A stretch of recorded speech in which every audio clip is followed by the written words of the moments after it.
Hello, hello, hello. How are you guys doing this evening? Well, it is currently 12:37 a.m. Let's see what the temperature is. It's really warm outside and very, very humid. It is currently 80 degrees outside. It says it feels like 86. What's the temperature supposed to be like tomorrow? Oh, I already looked this up. 96 degrees and thunderstorms. It says thunderstorms tonight. Potential for severe thunderstorms tomorrow night. So that's the weather going into the week. It's supposed to be rainy. I have my San Pellegrino right here. I don't know which one this is. I think this is the strawberry one. Strawberry and something. I was going to actually wait until tomorrow to vlog. But we just finished watching our TV shows, and Alex is going to bed, so I was like, I am going to vlog tonight because I haven't started a new TV show, and the ones that I'm watching, which are Loot, The Old Man, and Only Murders in the Building, I don't have any new episodes of those. So I was like, well, I'm just going to vlog tonight, and then I'm going to start watching something else. I think I'm going to watch Midnight Mass, is that what it's called? On Netflix. I think I'm going to start watching that. Maybe watch one episode. But in all honesty, I know when I say this, you're going to be like, but you're outside and you're vlogging. It is so hot. I was just talking to Tanya on the phone. It is so hot outside. And it's this very still heat that, like, there's no air, there's no wind or breeze moving at all, no matter what chair I sit in. And so it's just not really comfortable to sit outside in. Plus, we were at the pool today for like 3 hours, and I think I got a lot more sun than I thought I did. Because when we came back, and I was like, I vlogged, and then I was uploading my vlog, and then I talked to Tanya on the phone, talked to my Aunt Susie, and I went upstairs to lay down for a little bit when all that stuff was done. And when I woke up from my nap, I was like burning up. You know, like when you're out in the sun all day long and like you don't really realize how much sun you got, and then like later you wake up and you're like, oh my gosh. And I was like really like burning up. So our air downstairs feels so fantastic. Like whenever I walk inside, I'm like, oh, I'm like hit with this cold air. The upstairs is okay. It's just it's warmer. It's not bad tonight. I said something to Alex about buying an individual unit, like for our air conditioner for upstairs, and with the idea that if anything ever happened to the air conditioner, at least we would have, you know, something. And then on the warmer days, we could also use it to keep the bedroom cool. So I think one of these weekends, I guess before the summer's over, we're gonna go and look at that. But yeah, so he is watching, I can't remember the show that he's watching. I think it's called like, I don't know what it's called, but anyway, some superhero show. And so he was watching several episodes of that. He actually finished watching Stranger Things. He wasn't real like thrown out with it. He didn't think the last 2 episodes were that great. Because I was like, didn't you love the last 2 episodes? And he was like, I mean, they were okay. He didn't really care for this whole season. And then did he watch some... Oh, then he watched Umbrella Academy, the new season that just came out. I think it's season 2. And I said to him... Well, I was asking him about Stranger Things. And I said, what did you think about the ending? And he goes, I mean, I think that they could have just... I don't want to ruin it for anybody, but he was like, I think they could have just ended it in season 1. And then I said, well, what did you think about the Umbrella Academy? And he goes, very similar to Stranger Things. I think they could have just ended it in season 2, but I think it got renewed or something. So anyway, yeah. So then he was hungry for pizza, so we ordered pizza from Papa John's. I'm going to move you guys up, but I don't want... I know the scratching sound when I move it up is like nails on the chalkboard, somebody said. And I noticed that when I was putting the pieces together, so I apologize for that. But he was hungry for pizza, so we got pizza tonight, Papa John's. And I just really was not that hungry. I ate like 2 pieces, and then like a half an hour, 20 minutes later, I had like a 3rd piece, and that was all I had. And we watched the last 2 episodes of The Real Housewives Ultimate Girls Trip. We caught up on that, season 2. It's really good. This season is really, really good. And there's just a lot of, like, fighting and stuff on it. Actually, what's interesting about it is, like, do you hear all the fireworks going off in the background? Phaedra and Eva are, like, fantastic on it. And just very calm, and which I think is interesting because they come from Atlanta, which is, like, always historically, to me, watching most of the franchises, like, Atlanta is where, like, they fight and yell a lot. Not so much this season, though, I wouldn't say. Like, Marlo and Kenya have gotten into it a couple times, and Candy got into it with some people this last week, but by and large, they've, like, really seemed to kind of, like, come into their own, and they don't really fight as much anymore. Not like on other, you know, franchises, other cities. But Phaedra and Eva are fantastic on the Ultimate Girls Trip. Eva is just, like, such a breath of fresh air, and she just, like, wants everybody to get along, and she just is, like, so positive. And honestly, Phaedra is too. Brandy is kind of a problem, Dorinda's a problem, and Vicky's kind of a problem. I'm not a huge fan of Tamara. Like, I don't like her or dislike her, really. But, I think she's, like, trying to get along with all of the women, and so it's a good season. It's a good season so far, if you like that kind of stuff.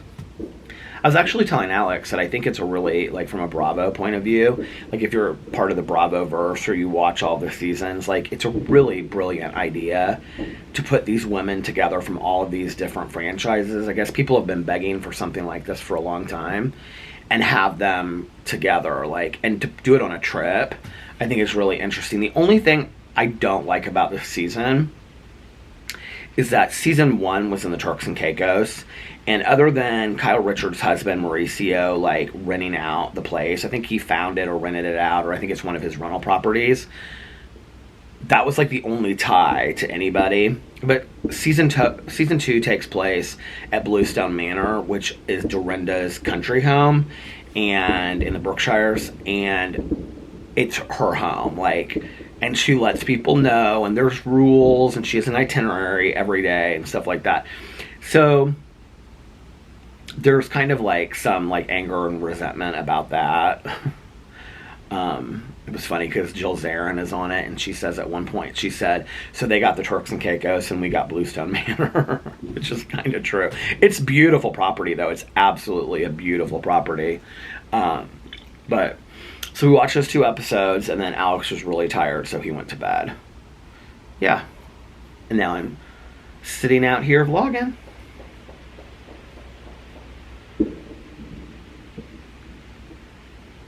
I was taking the little dog out tonight, and I was thinking to myself, it's crazy to think that we still have, like, 2 full months of summer left, you know?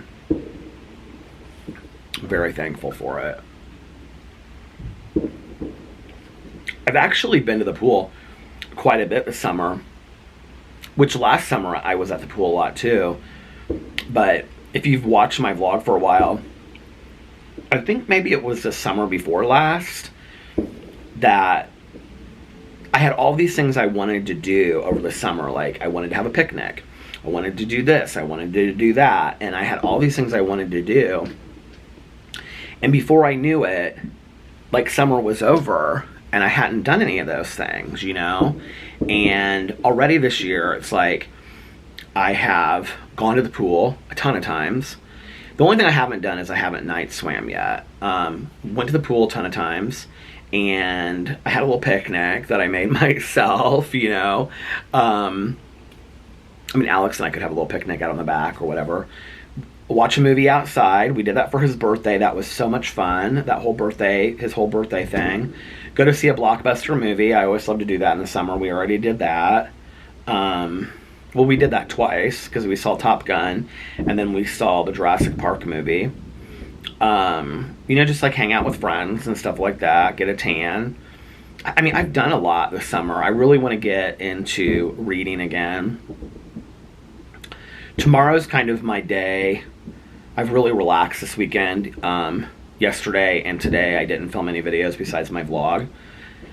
So tomorrow is my day to kind of pull it together. I've got to spend like half an hour to an hour in the basement tomorrow. Fingers crossed, that's kind of my goal. I also want to start cleaning out this kitchen cabinet that we have in here. It's like my go-to, throw anything junk-wise into it. I cleaned out every other cabinet in the kitchen except for, well, we have like the pantry, but that's pretty much cleaned out. And then just this thing where I keep a lot of stuff for videos. Like I have like a bag full of fans in there. And I just have all kinds of stuff that through the years, even before I was on YouTube, that I would just shove down in this cabinet. The cabinet like has these, you know, two doors that you open, and there's just like tons and tons of stuff down there. And most of it I need to throw away. But a lot of it too is underneath all of that is like stuff that was my mom's. Like I know she has 2 different sets of dishes down there, and they're not dishes that I would use. I mean, they're not like old-timey dishes. They're nice dish sets.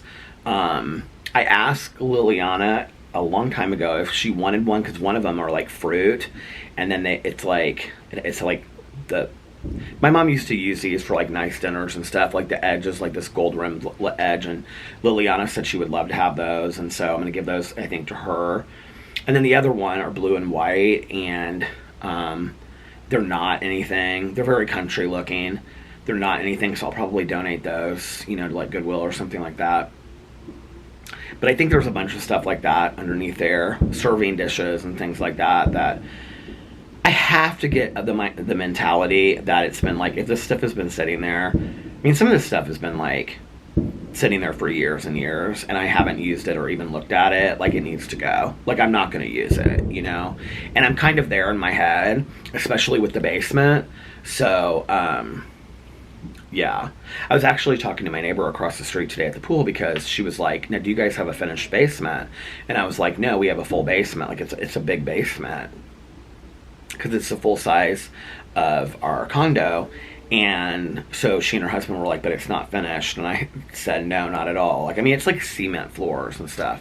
And she was like, yeah, ours isn't either, which ours is probably 2 of the only ones in the neighborhood that aren't finished. And I said, well, ours has like tons of stuff down there. Like, it has stuff of my mom's, and then it has my stuff. And she was like, oh, mine does too. She was like, and she's probably, well, she retired. I think she's like in her early 60s.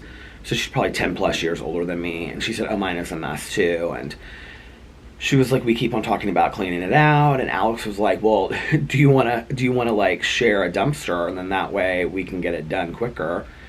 And she's on the board, so she's going to ask about getting a dumpster. Because if I could get it all organized, that would be like so much easier, you know. But I've got to go through and see like what can be donated and what can't be donated and all that kind of stuff. So when it's all cleaned out, I promise, I will do a tour of the basement when it's not just piles of stuff on top of piles. It's kind of like, it's really weird. It's like organized piles. Like, I don't even really know how to explain it to you. It's like there's a table by the couch, and when you go over there, it's like the table has like pictures in this plastic box, and there's like CDs after CDs after CDs. I just need to donate all of those, because it's like I'm not going to listen to CDs probably again. I don't really have any way to. I have like one thing that like plays CDs, and it's like I haven't played these CDs in years. Why am I keeping them, you know? So I can feel just a little bit of a breeze. So that's my goal for tomorrow. Listening to a little bit of an audiobook, and then or like reading my cozy mystery. And then I also want to film my videos for tomorrow, and that's kind of my goal for tomorrow. It's supposed to rain, so I doubt it will be like weather to like be able to walk or something. But if it's not too bad, at some point I might like take a half an hour walk. And if I got all that done, I think I would be very happy with my day tomorrow.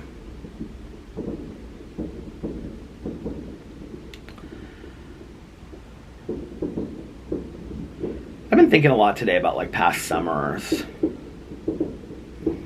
and like all the stuff that, not just when I was growing up as a kid, but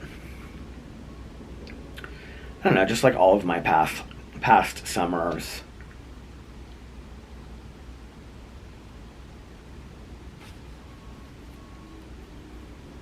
You know, I think when I was like working in treatment, I worked Tuesday through Saturdays was my schedule for, I don't know, 10 years.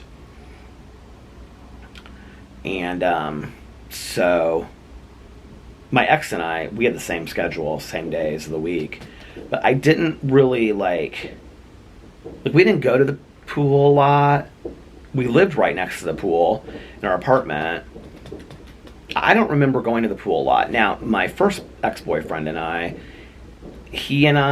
mostly our roommate, she and I, because he did room service for like his second job at the Marriott. And so he would get home really late at night.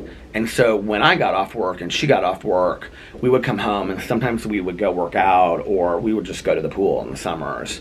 The pool was like right across from where we lived. And it was a really nice pool. And it was open 24 hours. So there was like no time limit on the pool.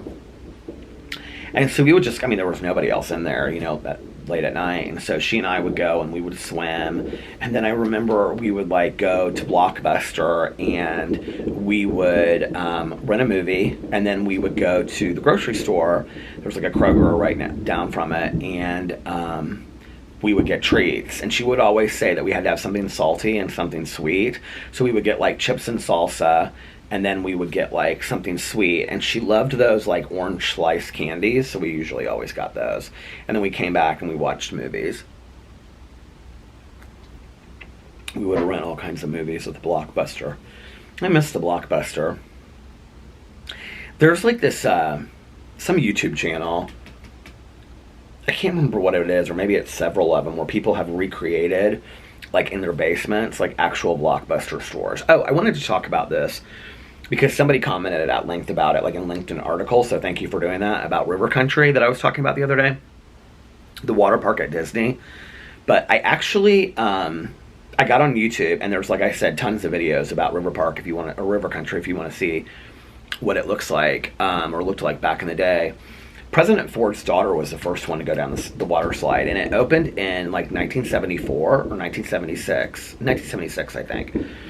So anyway, I watched like two of these videos. One of them was, it's both by the same guy, and he does like a lot of abandoned houses and abandoned malls and all kinds of stuff.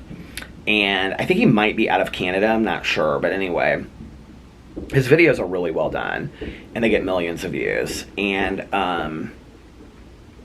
so I watched this video, which was that whole area at Disney. Disney is turning into like this upscale hotel that's gonna be part of like Disney. I don't know what it's called, like Disney whatever, like their condos and stuff that you can be part of their club. And it's called like Revelations or something, I think. And but he had done a previous video where he talked about like River Country closing down and all that kind of stuff. And I had watched all these videos on River Country closing down, and that there was like this urban legend. I knew it wasn't true because I had read some articles on it too. This urban legend that there was like this zombie eating amoeba or whatever, brain eating amoeba that like killed somebody, and that's why it closed. It actually closed for a year. And they just didn't open it because at that point they had opened Typhoon Lagoon, which I was talking about, the water park that I went to with my ex. It was Typhoon Lagoon that we went to.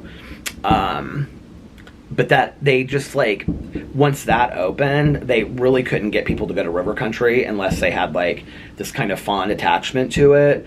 So it just didn't make any sense to reopen it. And so they never did. And then it just sat there, and it sat there for like 20 years or something like that. Something ridiculous. 25 years or whatever. And then, do I need to water my plants? Oh yeah. And so I'll do that. I just felt the soil underneath my plant. I'll do that after I get done vlogging. And so they, it sat there forever, and then they like made a decision that they weren't going to reopen it. but you could like walk right up to the gate. And I think like one of the things that was really eerie that they said was, and I've actually seen this in other videos about river country, was that the music would play there at night and the lights would come on. Can you imagine that? If you were like on the property and you were like on this abandoned property and like the music and the lights were still playing, that would be scary, wouldn't it?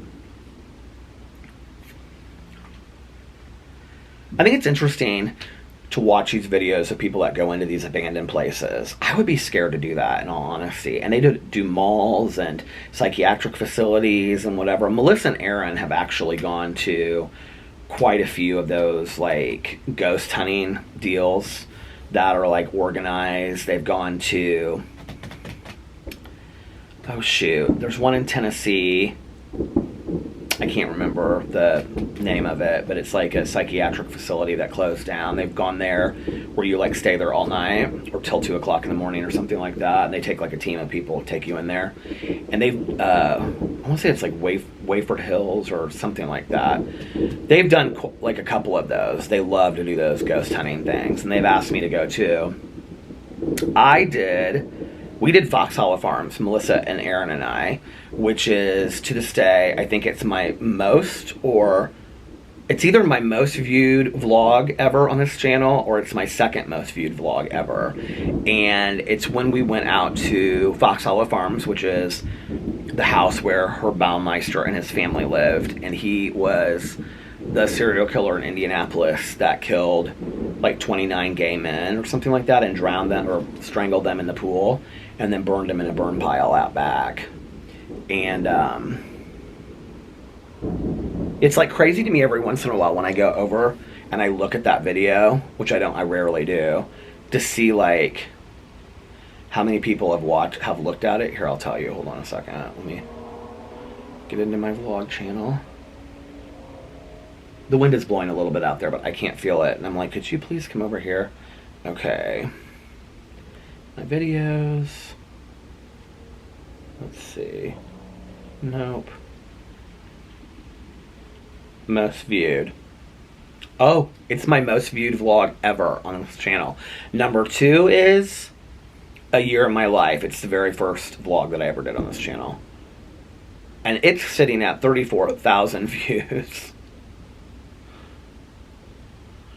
Oh, do you know what my third one is? This is so cute.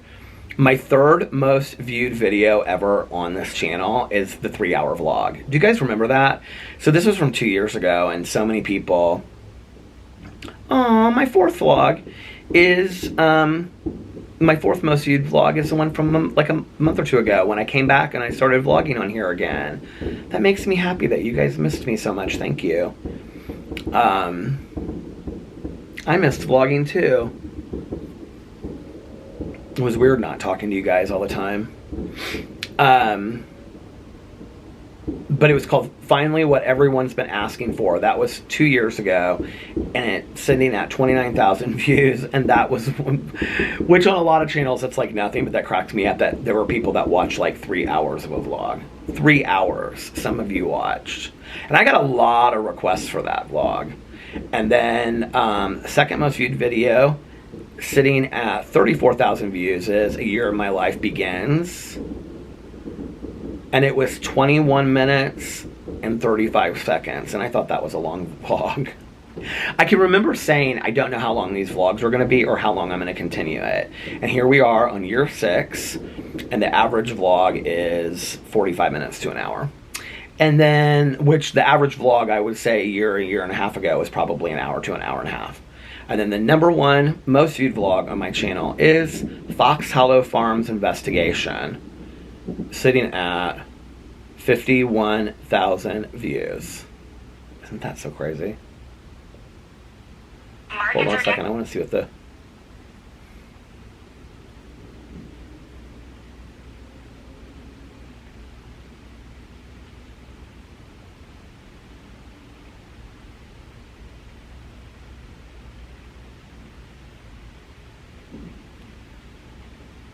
I can't read the comments because they're too far, because I don't have my reading glasses.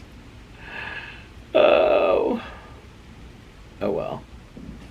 Oh, actually, my reading glasses are right there. I didn't see it because my phone was there.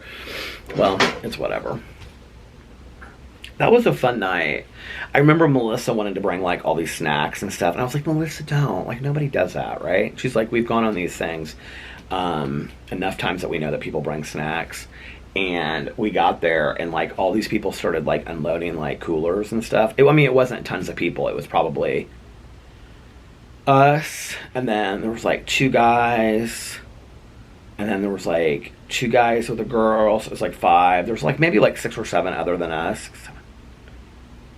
Maybe not even that many. It might have just been like 5 and then the 3 of us, and there was 8 total. But they all had snacks. And the owner was like touring us around and stuff like that, and we were standing in the kitchen.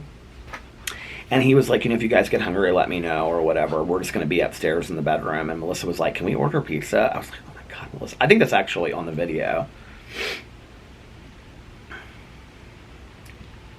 That was like as we were going through this scrapbook that he has of like all of the pictures of like the found people out there and stuff like that. It's such a tragically sad story.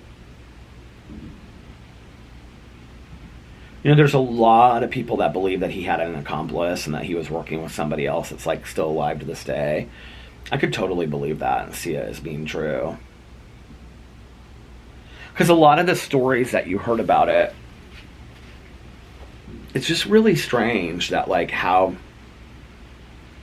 he would have got somebody out there, how he would have like,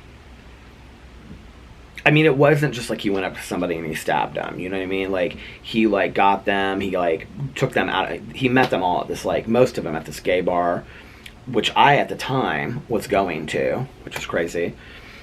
He was going to this gay bar and he was meeting these guys, and then he would ask them if they wanted to come back to his house, like for after hours drink or party or whatever, to hook up, and then they would go, and then they would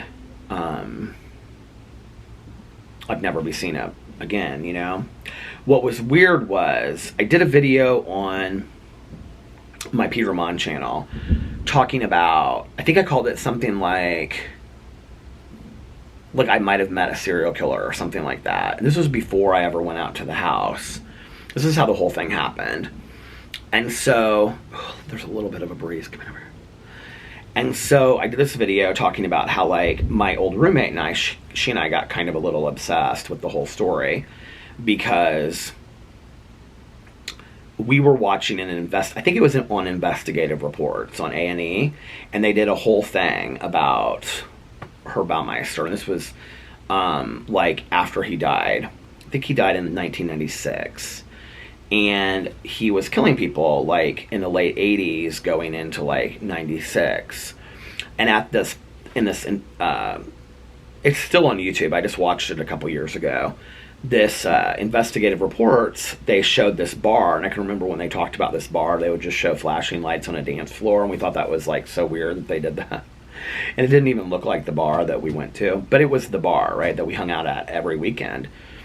And he looked for guys that were like a certain type or whatever, and that most of them that had been drinking. And I was like, this is so crazy because I could have met this guy. I can remember going out and just seeing people standing in the corners of the dance floor, like watching people and whatever. And like, how many times did I leave the bar alone? Many, I mean, it could have happened to me. And so I did this video about that because my roommate and I became kind of intrigued with the case. We're talking about a world prior to like Googling stuff on a regular basis and whatever. So there wasn't like, citizen detectives. There wasn't this whole world out there like there is with true crime today, right? Which I think, had we had this obsession or these citizen detectives and DNA, profiling and things like that the way that we do now 20 years ago, I really think that it would have changed so much of what has happened in the world. Like, that is really scary.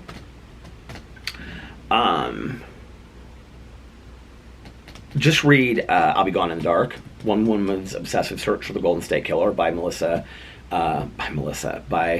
McNamara. It's also a 6-part series on HBO, but the book is like really about the case, and because it talks about like the changes of everything that occurred to lead up to like catching these people. So anyway, I did the video. I think I did 2 videos on it, actually, on talking about him. Because I was super intrigued. This was like the closest I had ever gotten to one of these stories. And I started watching all these videos. And I was just like very intrigued with it. Okay, it stopped. So this woman in Indianapolis reached out to me. And she's part of this kind of like ghost hunting group. And she was like, we saw your videos. And there's like 5 or 6, I don't know how many there were, but that have an opportunity to be able to go out to Fox Hollow Farms and do an investigation at night, a paranormal investigation. Would you like to go? And I was like, oh my God, yes, but I'm not going out there alone. And so I messaged her back. She was so sweet. And I was like, can I bring my friend? I think I just said Melissa at the time. And then I said Aaron, because I didn't want to like be too much, like bring too many people. Because at the end, Alex wanted to go. And then I was like, well, I don't know that we can bring that many people, because I didn't know, what it was. I feel like I don't want to say this because I could be completely wrong, but I feel like they might have charged us to do it. But I might be wrong about that. But I feel like there was some discussion of something about that, or they were going to do that later, like if they had people come through the house. Because I know that there was discussion about like they were going to make a documentary about the house, and that they were going to like host tours or something. Like I think that was part of the plan of this house. Not the people that I went with, but the people that owned the house or something like that. So I think it recently was sold to somebody else. So the last minute, this woman, she couldn't go. I think she got sick, or one of her kids got sick or something like that. She couldn't go, but she was like, go anyway, because they will be so nice to you and all this kind of stuff. And Waverly Hills, or Waverly, that's what it's called. But anyway, the one that Melissa and Aaron, that would have been the most recent one that they had gone to. So we show up there, and it's Melissa and Aaron, and they have tights on that say boo or something like that on them. And they have like Ghostbuster lanyards. And I'm like, oh my God, I'm so embarrassed, right? But like they're very serious about this stuff. And so like they're hopping out of the car with all, the treats and all this kind of stuff. And there's these guys, and they're like very serious, right? And they're like, so is this the first time that you've ever... And I'm talking to them, and I'm like, hey, I'm Peter, and I'm the one that so-and-so set us up with this. And they're like, is this the first time that you've ever done something? I'm like, well, I have, but they've done this several times. And they're looking at Melissa and Aaron like they're crazy people, right? And so this one guy is like, kind of like, I wouldn't say cocky, but he was kind of like, well, where have you gone? And so Melissa's like, well, we've only done a couple, and she lists like 5, and they're like the top ones in like the Midwest. I mean to tell you, these guys had mad respect for Aaron and Melissa. I mean, it was a different story. They're like, oh my God, what did you see? And like, how did you go? And so these people were so nice to us. I mean, I was so terrified, and they knew that.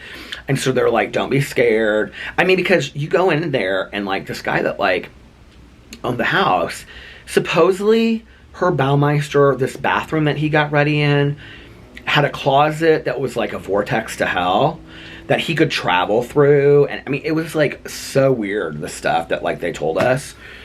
I was really freaked out, okay? And not to mention that we got there and it like turned dark like that. Like if you watch the video, it's like, it gets like, before we're even walking into the house, it's starting to get dark. So I was real freaked out about it. So anyway, we go through the whole house, we do the whole house. And then at the end, leaving it, I kind of was just like, I had this overwhelming amount of just sadness. I just felt so much grief and sadness. I can remember saying that, and people like afterwards when I did the video, people were like, you're an empath, you're an empath. I don't know. You wouldn't have been the first one that would tell me that. That being said, I just think for me, it was just thinking about the situation and how all of these poor men had ended up, and that most of their families didn't even know that they had ended up here, because a lot of people had never been identified, and a lot of families didn't even come looking for them, because we were talking about an era where their families had disowned them for being gay, and a lot of them were street prostitutes, and so they just one day were here and one day they weren't, and nobody looked for them. And so it just was this, I had this overwhelming amount of sadness that really kind of lasted a couple days. So I put the video out, whatever it is, what it is. Flash forward a couple years, maybe 2 years, something like that. Tanya and I are at a meeting. And I have this friend that's at this meeting. And he had recently gotten sober. He's been sober ever since now. But he and I used to party together back in the day. Now, he was there when I was a blackout drinker. And he wasn't as bad at that time as I was. So we're sitting there talking, and he's like, oh girl, we used to have so much fun back in the day. Did you tell her? Because I introduced Tanya to him, and he was like, did you tell her about this? And did you tell her about that? And whatever. And Tanya said, I'm just glad that you guys never ended up at, this is a true story. Tanya could get on camera and she would swear to this all day long. She's like, I'm just glad that you guys never ended up at that serial killer's house. You guys could have ended up dead, especially the way that Peter drank back then. And he kind of cocked his head and looked at me, and he was like, do you not remember? And I go, no. And he goes, we went out there with so-and-so. He invited us out for an after-hours party, and we went out there with so-and-so and so-and-so, or something like that. These two guys that I knew as well. And he was like, yeah, and I have this gold lame something on. And I was like, in this second, I had this 1 second image of possibly having been there.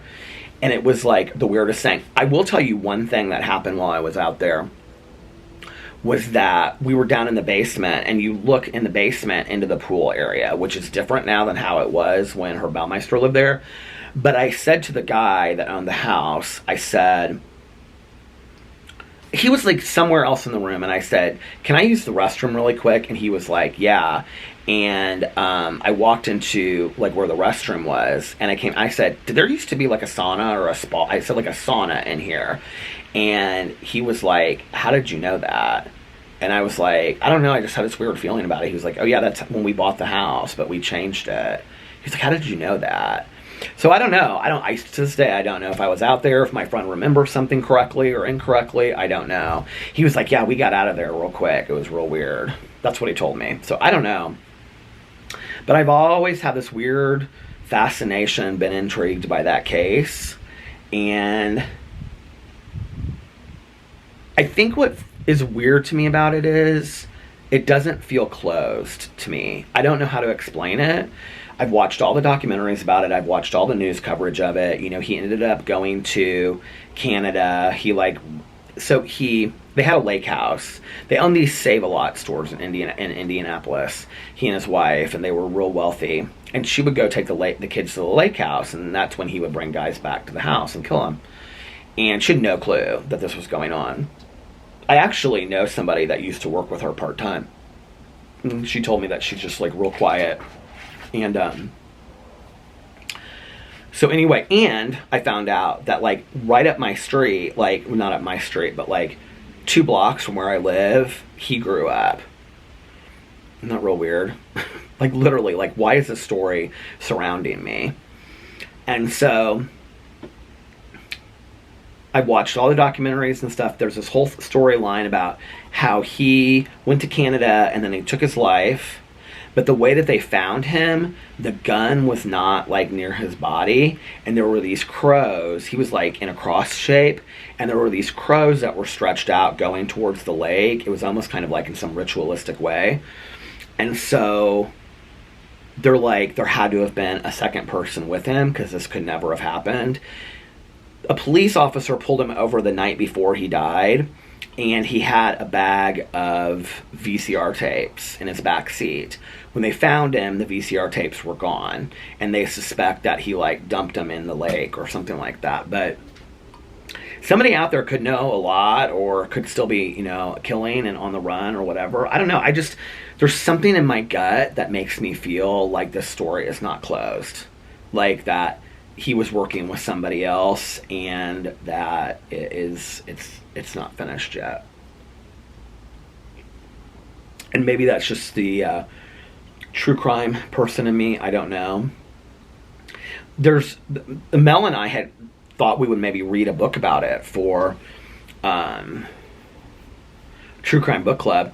but there are really no good. There's like one book and it's like less than 100 pages. There's no good books and there's no good like documentaries or shows about it, really. I mean, there's some on YouTube, but they're not really that well done.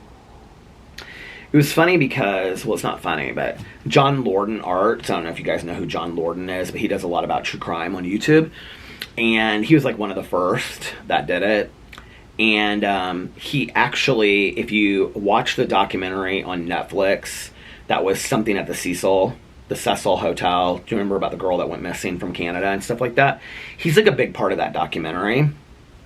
And I had actually like found him like a long time ago and reached out to him about the Baumeister documentary, like years before that, like 3 years before that. And we had this really nice exchange. He was super friendly because he had done this, he did reviews of like documentaries. And so he had done this review of what was just called, I think, Fox Hollow Farms or something like that, or the haunting of Fox Hollow Farms. And it's on, it's on YouTube. It's so bad, you guys, but I will tell you this. It's super scary. It's like, don't watch it at night by yourself because like it's really that scary. And they have psychics that are local to Indianapolis come out there, and there's supposedly some guy you can see from your window, from the window to the house, that like walks into the woods. And if you're standing where the burn pile used to be in the woods, which we did, we went out there and stood at like 2 o'clock in the morning, and like some crazy like figure is supposed to rush at you. That plane sounds low, doesn't it? It's supposed to like rush at you, and nothing happened to us, and all these people were like, oh, we've been here before and we saw it. It happened to us the last time we were here. I caught it on video. I was like, okay.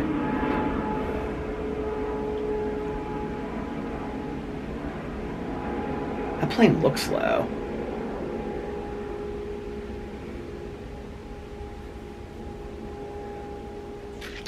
Yeah, I just don't feel like it's over yet. I don't know. I mean, it's been almost 30 years since it happened. So I get very intrigued with cases like that. I think like I sometimes get more intrigued with the cases that are not closed or are not like tied up, or they haven't caught the person, or they don't know what happened yet, more so than, especially like in reading it, like with the True Crime Book Club, like the Zodiac Killer, like everybody else was kind of bored reading that, but I really enjoyed reading that because to this day we don't know who the Zodiac Killer is, you know?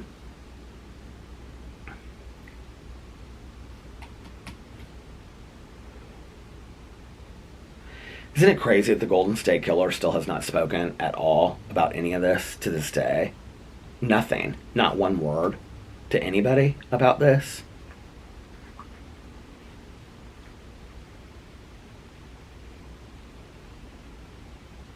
I mean, I think like his DNA is like all over the place with this, so we know that he was involved. What's crazy to me about that is it's like, you would think at some point you would want to like maybe, I don't know, like, who knows? I don't know. I can't make sense of it. I'm trying to think of another case that was interesting to me. Well, the Israel Keys case was that book, American Predator. We read that. That was fantastically done book. But of course he got caught. They think he is involved in a lot of other cases. One of the things that's interesting about him is that there was this girl, this is so sad, from Indiana. She was a student at Indiana University, and she went missing. I think it's been like, I mean, it's been a long time, like 10 or 15 years now, that she went missing. No, I bet it's been longer than that, actually. Lauren Spurrier from Indiana University. Hold on. Lauren Spurrier. Let's see, I don't know when she went missing. 2011, so 11 years ago she went missing. And she was here one day and the next day she wasn't. And like they have looked literally everywhere for her. And this freaked me out so much reading that book, American Predator, So the FBI catches him, and he's wanting to make a deal that I think it's his daughter, will be like relocated and be able to be under a different name so that she'll never have to suffer, like with people knowing who he was and things like that. Like he doesn't care about the death penalty or anything like that. He just doesn't want his daughter to have to suffer, which is, it's always weird to me when you read these cases where it was like we read this book, I can't remember who it was about, The Iceman, I think. Mel picked it because it was for October, so it was her birthday month, and she always picks something about the mob. But like this guy, like, I mean, he let this guy get eaten alive by rats, but like he sat by his granddaughter like every day that she was in the hospital for months on end. And it's just crazy to me, this like compassion and empathy that they have in some situations, but like in other situations they lack it completely. Like I just don't even understand it. Like they're just completely ice cold. Not to, you know, make a pun or anything on the Iceman, but I just don't get it. But like with him, like with Israel Keys, he was like really concerned about his daughter. And so he would feed them out information slowly that they wanted to know.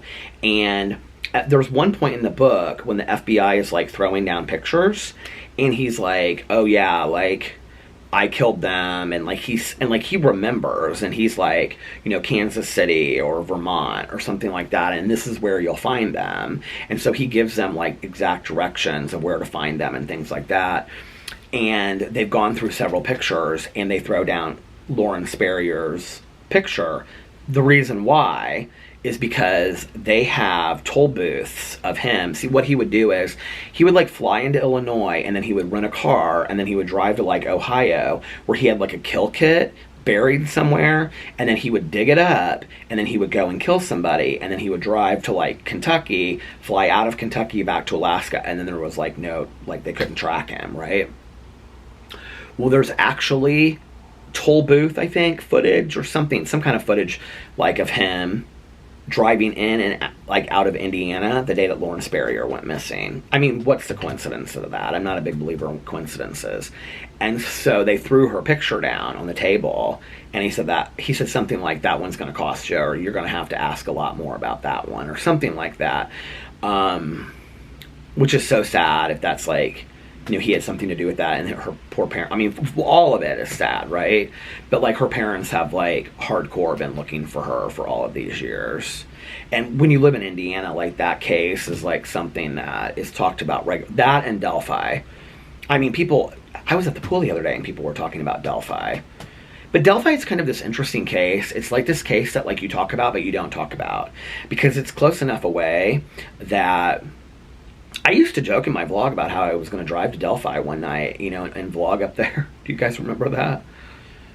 Kind of glad I didn't do that. But that there are people here locally. I can see the wind in the trees. I wish it would just come a little bit closer.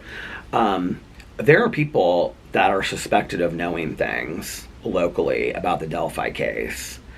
I just really, really struggle with that case, and feeling like there's information they haven't released still all these years later.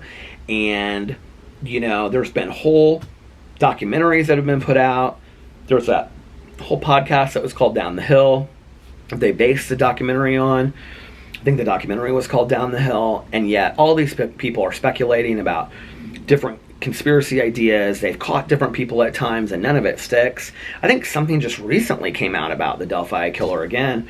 And yet they still have never, I'm going to say this and watch, you guys are going to be like, "Peter, they caught somebody," but I don't think they have. And to this day, there's still no resolution about it.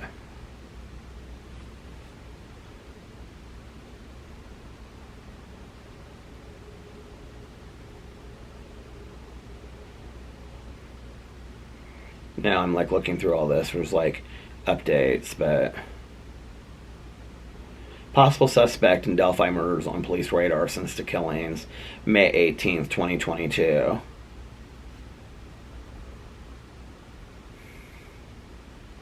I feel like the police know like who it is, but there's something that they don't have any evidence to like nail them on it. It's like circumstantial or something, and so like I feel like it's something like that. I don't know why. Do you know what I mean? I'll tell you a case that really always stuck with me is, and I know some people don't like talking about the true crime stuff, so I'll keep it to tonight and then I'll move on tomorrow night. But the Hell in the Heartland case that we read for True Crime Book Club by Jax Miller, and it was about the two girls that went missing. I mean, it's been like 20 or 30. It's been like 30 years now, I think, for them. And it was the two girls. And that was just like, that's still such a hard case for me to like look at and know and feel like it was never resolved.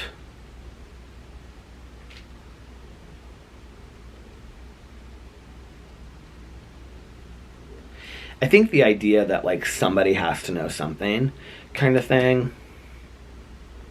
What was I watching the other day? I was watching something. God, what was it about? It was some true crime thing. Oh, I know what it was. It was that woman on TikTok. Oh my God, broke my heart. I follow her on TikTok. I absolutely love her. Do you guys know what I'm talking about? And her 19-year-old son was murdered. Like, it was like 7 o'clock, but it was like broad daylight. And she was like, somebody out there has to know something. I mean, she pleaded and begged. I don't have it pulled up on my TikTok, or I would bring it up. But she always gave like the sweetest, most compassionate like videos, and like she would do these duets with people that were like really going through it, and she'd say like, sweetie, you're gonna be okay, everything's gonna be. I loved her, I absolutely love her. And she just put this most heartfelt message out, and she was like, I feel like I don't know, I don't want to paraphrase what she was saying, but she was just talking about her son, that he had been murdered like literally like the day before. And she said something to the effect of like, I just said I didn't want to paraphrase this, but I thought it was so poignant. She said, I have an anger in my heart I've never felt before, or hatred in my heart I've never felt before. And I thought, man, that's honest, you know? But I do believe that in situations like that, people know something. I believe they have to. There's somebody out there that knows something, you know?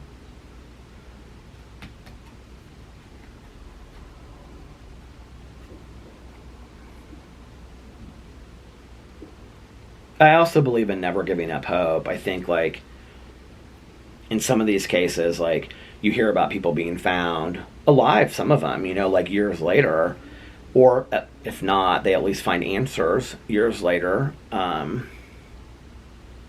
don't know. Sad world we live in, breaks my heart.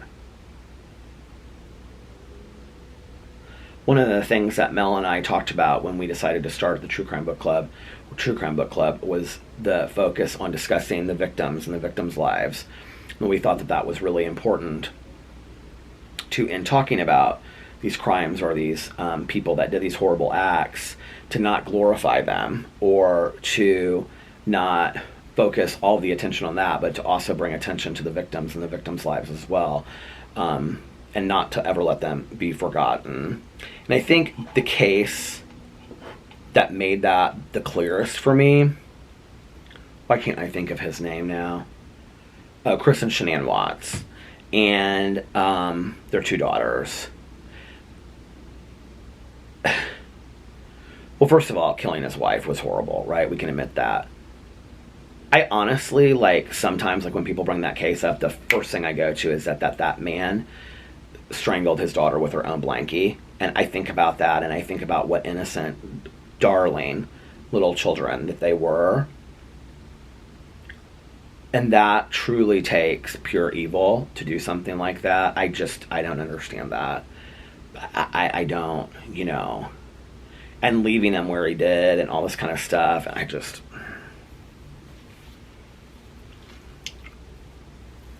I watched some documentary that was done really well. I don't think it was the one on Netflix, because I hadn't, like, all the stuff on Netflix about that case I had already known. But it was something else, and it focused so much attention on Shanann and the daughters, and it was really, really well done. And I really liked it. Anyway, enough talk about all this.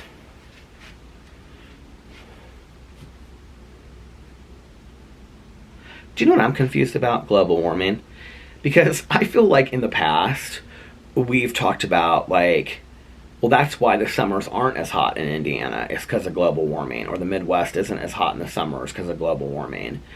But I just saw somebody the other day, and they said, well, that's why it's so hot this summer, because of global warming. And I'm so confused. But, I mean, I understand that, right? Like, I guess, like, I looked it up and whatever, and was reading about the melting of the polar caps and things like that, and I get it, right? You know? But, like, when it comes to the Midwest, am I a complete idiot? I don't know. I'm kind of confused about that a little bit. I don't need to understand everything about it, but... man, this is one hot summer, I'm telling you. It has been hot so far. I feel like last summer, June, like our hottest days in June were in, I could be wrong, I don't remember, but our hottest days were like in the lower 80s. And we've had consecutive days in the 90s, 97, 91 here in Indianapolis. If that's the case, the end of July and August are going to be well into the hundreds. I mean, it's going to be hot here. Hot tamale train. And if that's the case, then we do need to buy one of those air conditioner things. I just need to get online. It said that if you buy it, like, you can have it delivered in 2 days. So I don't have to go anywhere to get it. I can just have it delivered to the door, you know, and then we can plug it in and it'd be like a cool night air. I could surprise Alex with it. That's what I'm going to do. I'm going to surprise Alex with it. I'm going to order it tomorrow, and then it'll come on like Thursday or Friday, and then we'll have it for the cool weekend, and that'll be so nice. It's just like this little 2-foot little deer. Alex was like, well, how does that like pump out cold air? And I was like, I don't know, but I'm not concerned about it. It'll work. I'll get online and I'll look at how it works, but... well, all right, you guys, listen, I'm going to get off here now and start rendering this so that it's ready for you. I always say that every night. You guys are probably like, we don't care that you're rendering it. So that it's ready for tomorrow. And I hope that you guys are having a magically... I think for today's earlier vlog, I said Sunday, but anyway, I meant Monday. I hope that you're having a magically amazing Tuesday. Remember these 3 important things. Number 1, you can start your day over whenever you want. Number 2, practice random acts of kindness, but don't tell anyone. And number 3, and most importantly, make sure that you reach out to somebody and let them know how much they mean to you. And you guys mean the world to me. Thank you for watching and listening tonight. Thank you for keeping me entertained. I had a blast. This was fun. I love you, and I'll see you tomorrow. Bye. Love ya.